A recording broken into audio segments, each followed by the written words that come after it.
Our presenter, Dr. Nicolette Grant. I just want to acknowledge that this is the last in our series this year. We started in September, and we've presented speakers every month, and we're very honored that Dr. Grant can be our final speaker of the year. We will continue the series in the fall, so please stay tuned for information about the scheduling of the series in the fall. But today, I'm honored to present Dr. Nicolette Grant. She is the president and CEO of Inspire Excellence, LLC, focused on coaching district leaders as they develop or improve dual language instruction programs, DLI programs.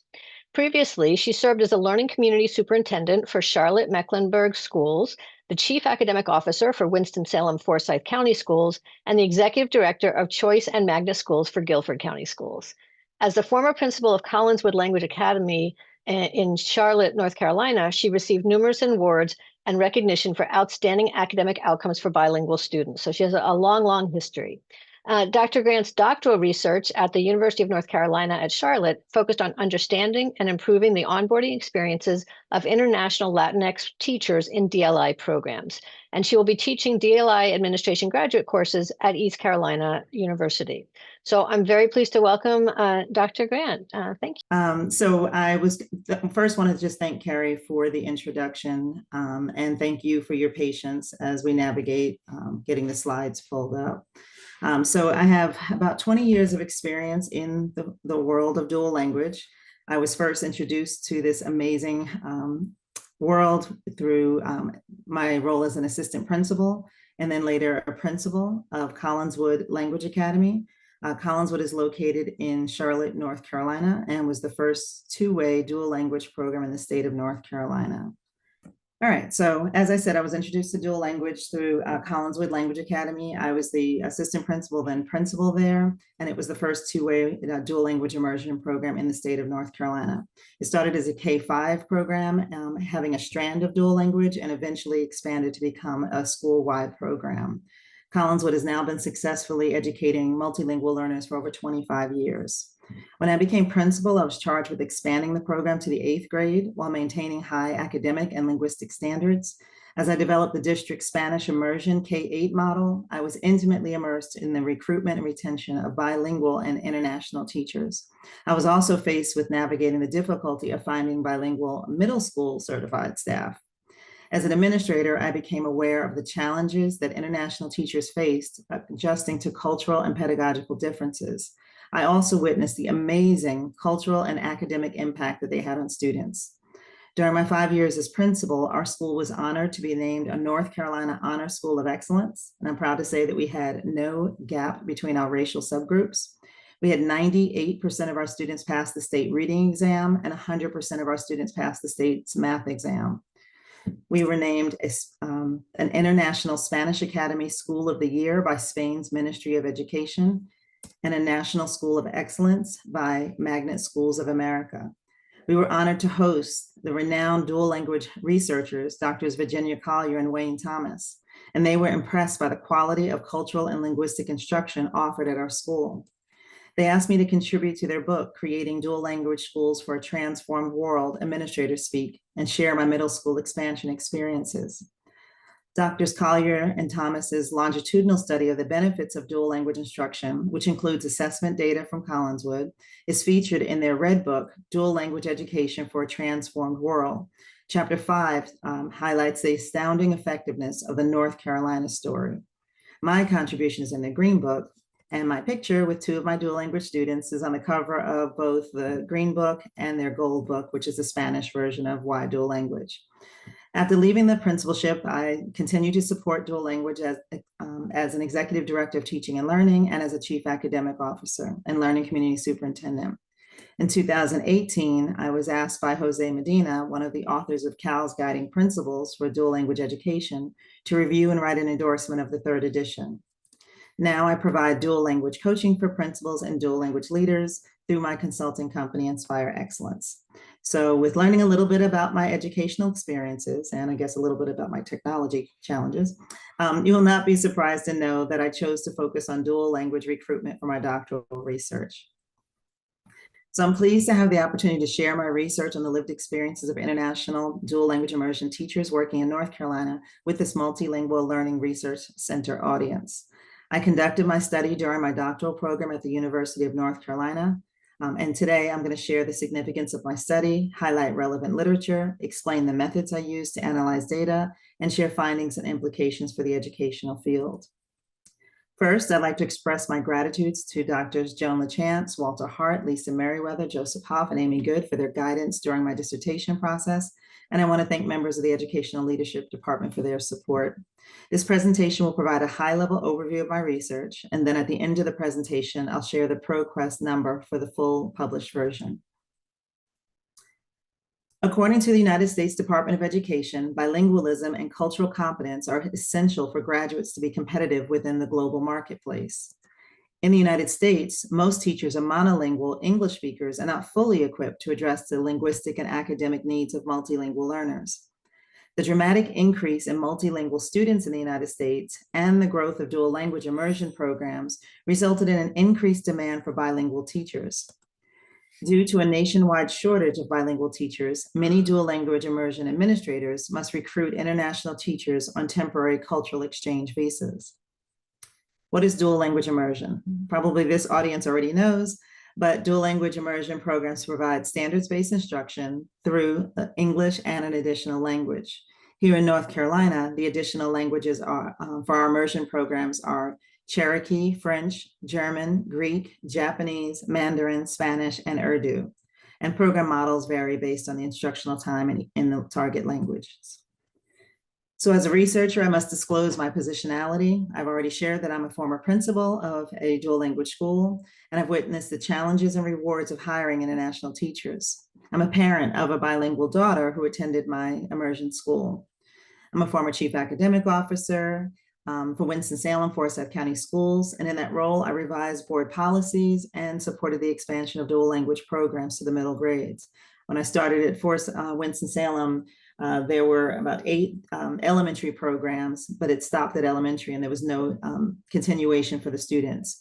Now the district has continuation up to the high school for the immersion programs. I served on the North Carolina Dual Language Immersion Advisory Board for several years. And as a former learning community superintendent in Charlotte-Mecklenburg, I supervised dual language immersion schools. I supervised elementary, K-8, and high schools. So here are a few relevant terms that I used throughout the study. And an international teacher is defined as a teacher who teaches abroad. In this study, the international teachers referred to teachers who came from Latin American countries. First-year teachers referred to international teachers' first year of teaching in North Carolina. However, they all had previous experience teaching in their home countries. Onboarding was the process school districts used to acclimate new teachers to their instructional expectations. Culture shock referred to the initial adjustment teachers had to the new culture. Acculturation was the process that international teachers used to make sense of their own cultural identities in a new country. Social cultural adaptations described how international teachers tried to fit into their new environments. This phenomenological study aimed to uncover experiences faced by international Latinx teachers during their first year of teaching in North Carolina dual language immersion programs through the unique perspective of each participant. School administrators can use the findings from the study to understand perspectives of international Latinx teachers and use the recommendations to develop strategies to recruit and retain them. The 4 questions that guided the study were: why do international Latinx teachers choose to teach in North Carolina? What are their acculturation experiences during their first year in a dual language program? What are their pedagogical experiences during that first year? And then how do they experience the onboarding support? I'll briefly review the major themes from the literature related to benefits of dual language immersion, the demand for the program, and legislative decisions which have impacted the program's sustainability. I'll also share research related to teacher shortages, recruitment, and acculturation challenges faced by international teachers. More than 30 years of longitudinal data and a wealth of research have highlighted the significant academic benefits of dual language immersion instruction for students and its role in producing more globally competent graduates. Specifically, it has been the most effective instructional model for multilingual learners as it capitalizes on a student's home language while simultaneously developing their English proficiency.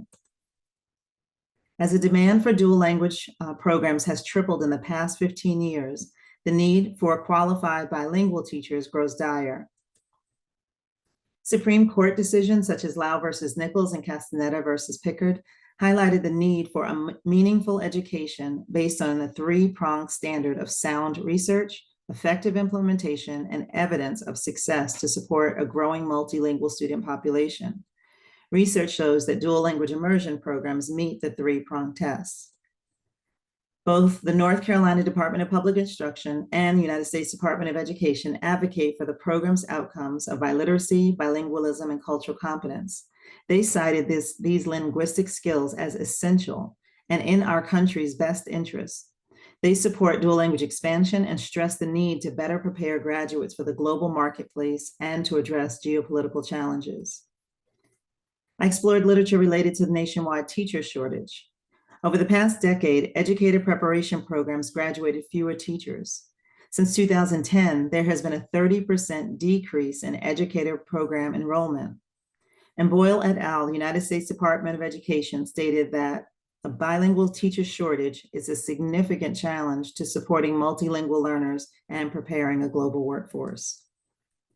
Very few states have teacher preparation programs that specifically address this bilingual staffing challenge, nor do many universities offer dual language immersion courses or adequate courses to prepare future educators to support multilingual learners. Therefore, many administrators seek bilingual teachers from other countries.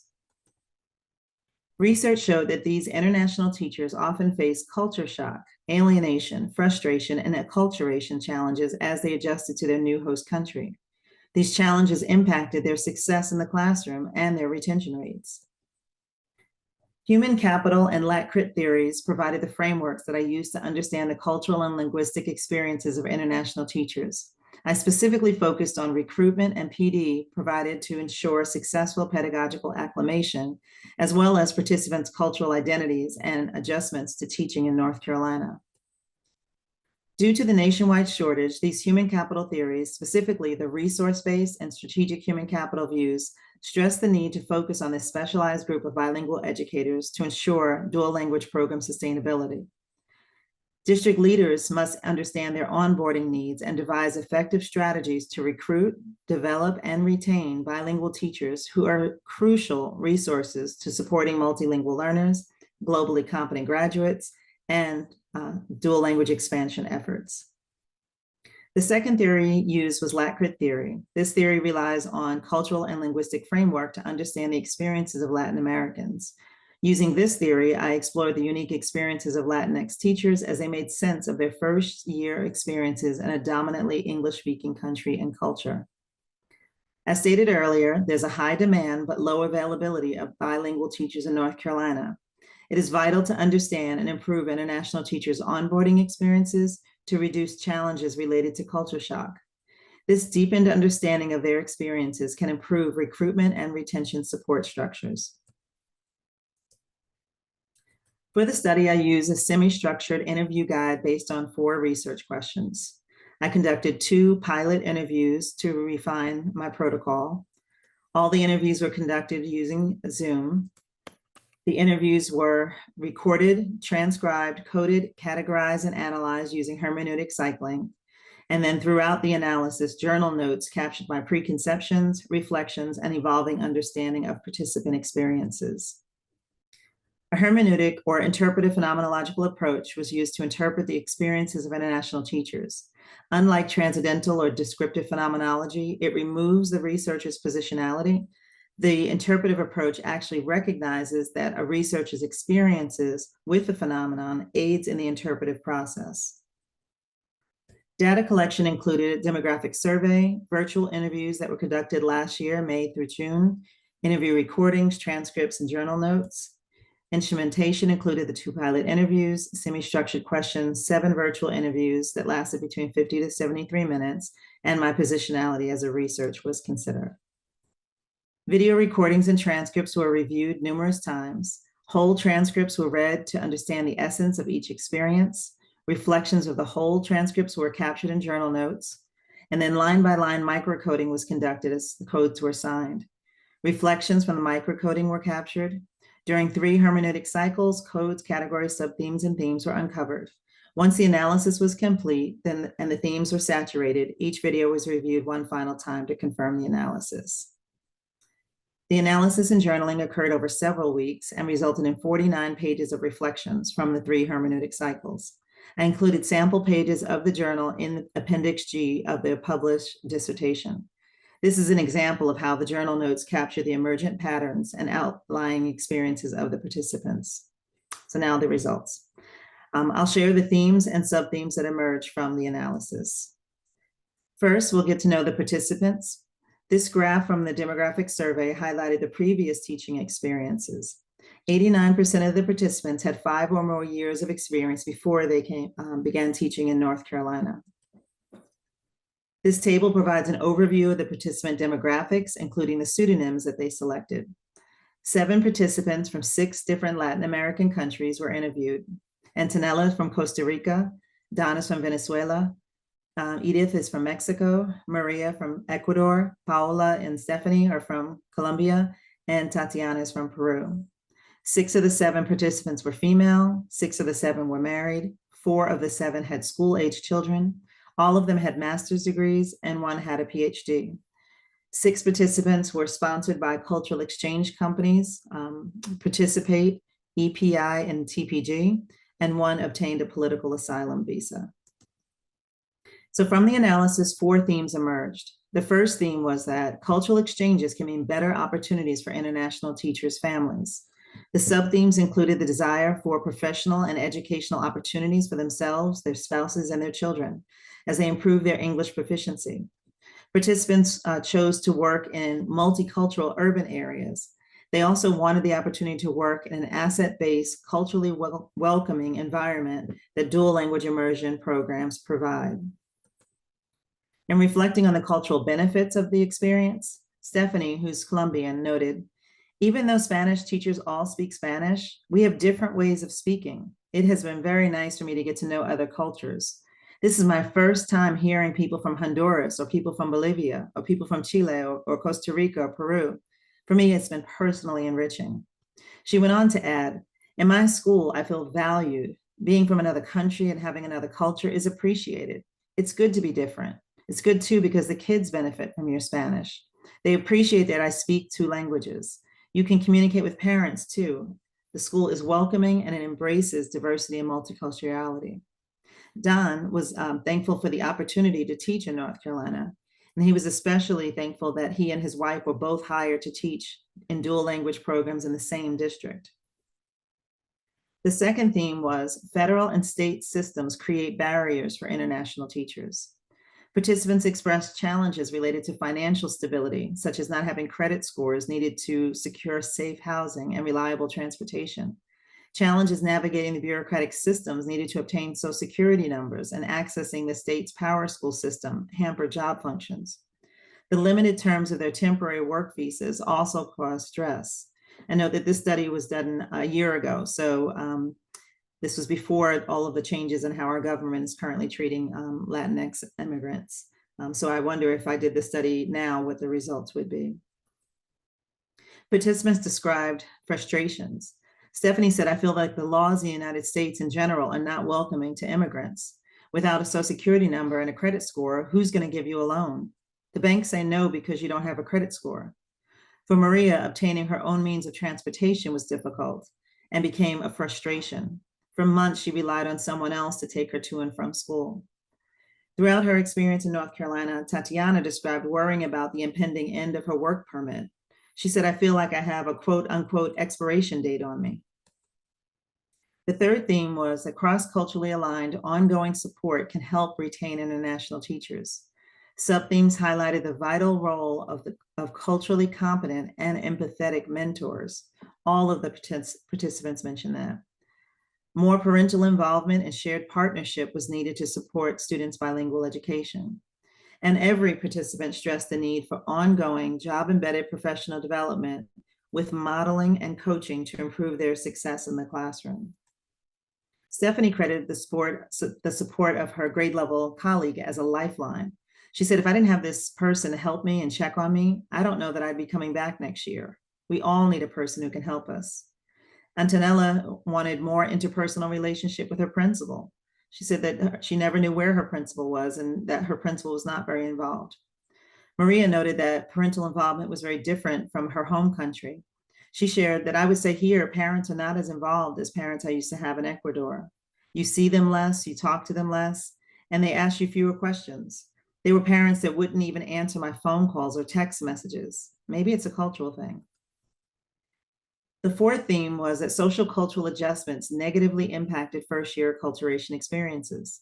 The sub-themes included challenges related to cultural differences and the lack of confidence or self-doubt in their teaching ability, the lack of agency or to share their ideas. During the first year, teachers appeared to focus on assimilating into American culture and school expectations rather than feeling truly free to share their previous teaching experiences with their colleagues.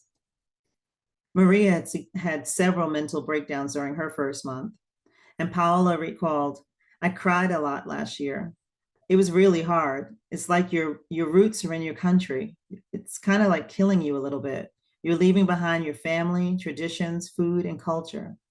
She also said, in my country, we had more time to share with others and to keep in touch. We had time to talk and help each other. We work a lot in America. We work, and no one has time to help you.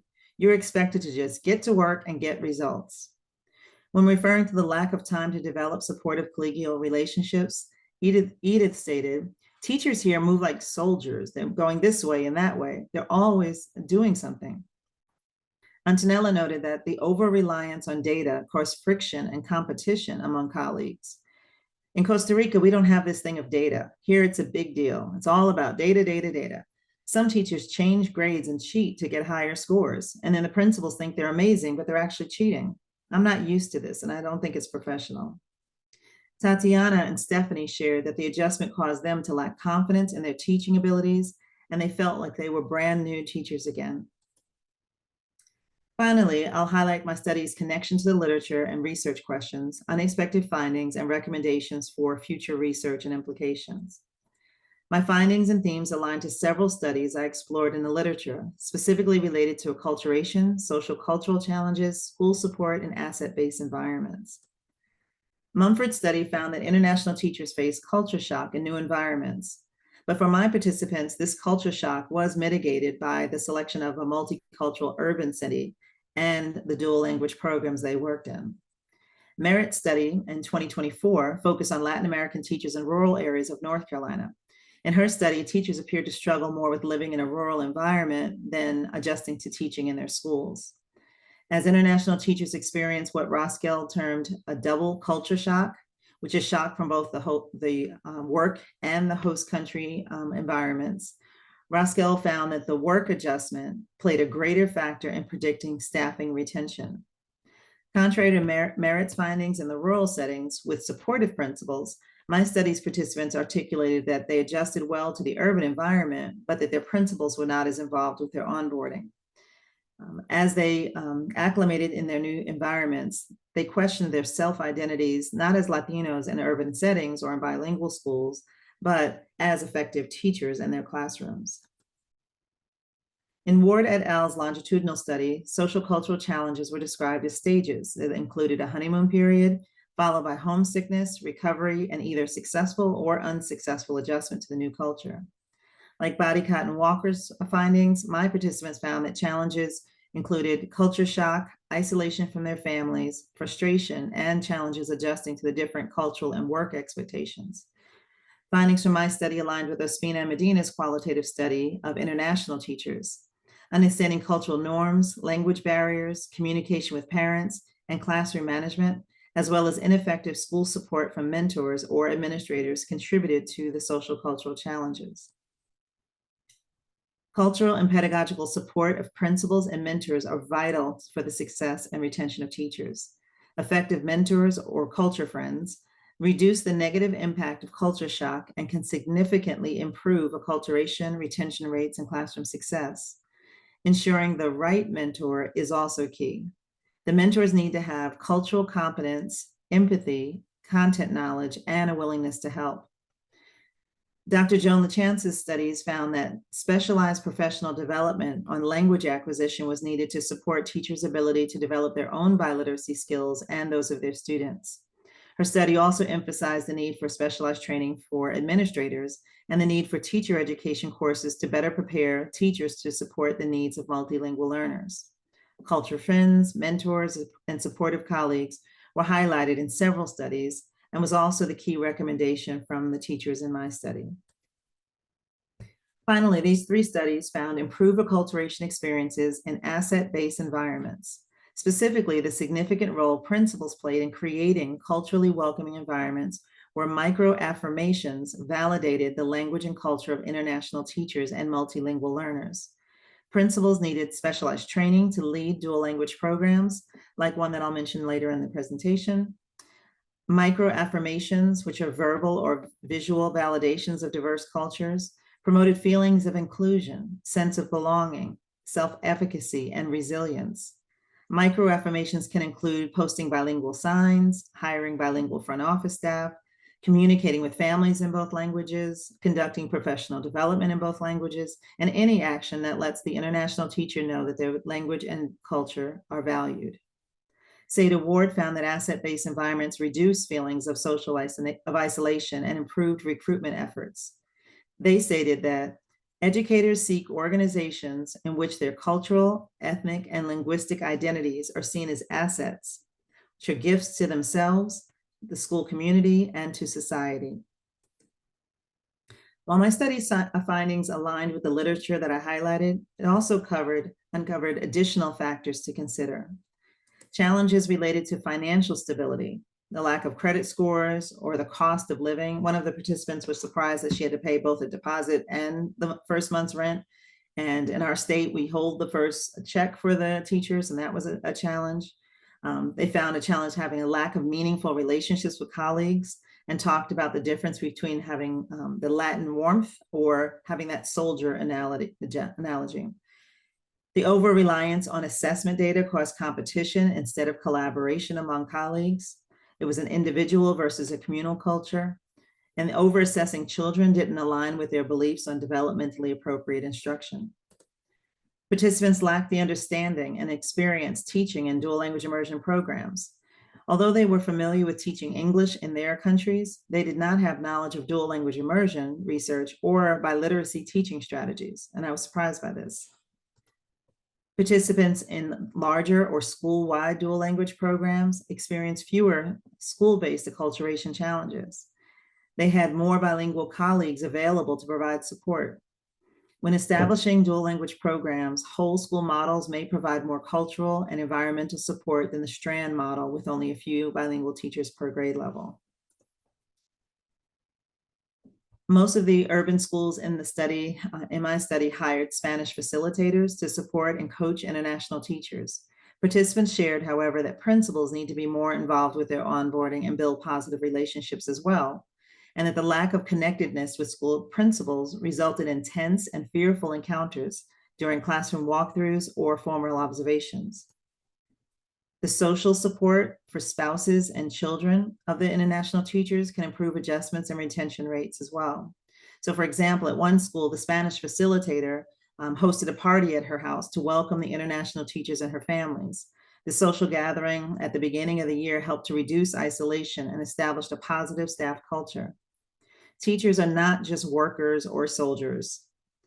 Schools should work to replicate that sense of Latin warmth and create a school environment to support social emotional well-being. Amante's research suggested that dual language teachers are overwhelmed with invisible work. In addition to meeting the same expectations as monolingual colleagues, some international teachers are also forced to translate or develop bilingual curriculum materials without additional compensation or training. In the urban dual language programs represented in my study, this was not a concern.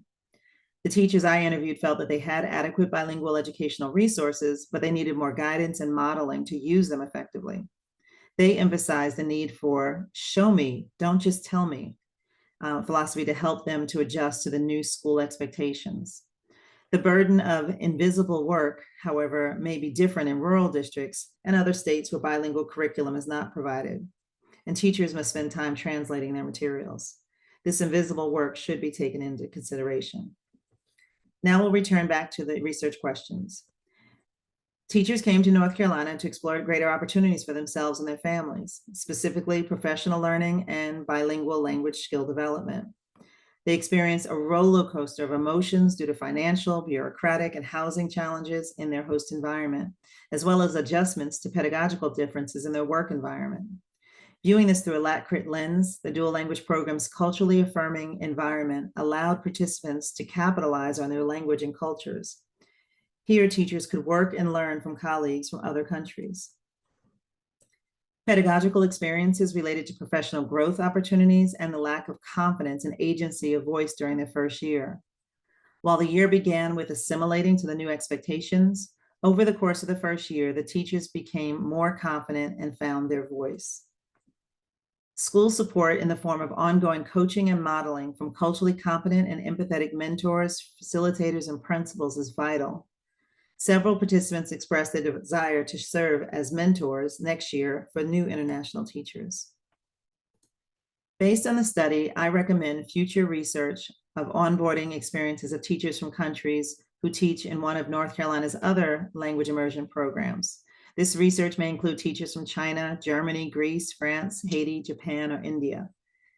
As these cultures and languages are not as prominent in North Carolina as Spanish, the experiences of these teachers from these countries may dispute or confirm or expand on my findings and recommendations. Although they are not international teachers, studies regarding the experiences of the Eastern Band of Cherokee teachers working to revitalize and reclaim the Cherokee language might also provide significant insight about social cultural nuances within their language immersion programs. Cross-cultural competence of human resource personnel and administrators involved in international teacher recruitment and hiring is another area for potential research. Are human resource staff consciously removing barriers or unintentionally contributing to the challenges of navigating bureaucratic processes? That's a question that could be explored. Recommendations from this study have implications for dual language principals, human resource staff, and state and district leaders. For principals, creating culturally welcoming environments and comprehensive orientations are needed to improve the adjustment and retention of international teachers. The entire staff, not just the dual language teachers, need to understand dual language research, its benefits, and strategies. Marketing culturally welcoming environments and supportive mentors and ongoing coaching support can help with recruitment and retention efforts. Careful consideration should be made when assigning knowledgeable, culturally empathetic mentors to these teachers. Professional development, modeling of instructional strategies, and side-by-side coaching are needed throughout the year. During the first year, teachers are taking in so much new information, they feel like they're drinking from a fire hose and in a second language. They need bite-sized professional development throughout the year, followed by modeling and coaching and constructive feedback. Ensuring human resource staff are culturally competent and able to help international teachers navigate the challenging bureaucratic system is vital. If possible, hire bilingual human resource staff. If not, at least consider staff who've traveled abroad and can empathize with the cultural adjustments and guide teachers through the hiring process. As a budgeting consideration, I would recommend that all dual language schools be allocated a facilitator, Spanish facilitator, Greek, German, French, Cherokee, Urdu, whatever facilitator for their program to support teachers. High teacher turnover impacts student achievement, a school's culture, and a principal's time. The cost of effective facilitators is well worth the expense. Securing housing and transportation cause considerable challenges due to the associated cost and the lack of credit scores. State and district leaders should consider providing recruitment bonuses or financial assistance to help with moving expenses for international teachers. If state funding or grants can be secured, it can relieve the stress of securing housing, cars, furniture, and establishing themselves in the new environment. So where do we go from here? Relying solely on international teacher recruitment does not offer a sustainable and sufficient staffing solution to meet the growing demand for dual language immersion programs. State and district leaders should invest in grow your own programs to encourage future educators. They should capitalize and recruit dual language graduates, bilingual teacher assistants, and bilingual community members. Invest in teacher education programs that specifically prepare teachers to meet the needs of multilingual learners. Teacher preparation programs should use the National Dual Language Teaching Standards developed by Educators for a Multilingual Multicultural America, or EMA, to create multicultural course content and establish a standard for multilingual instruction.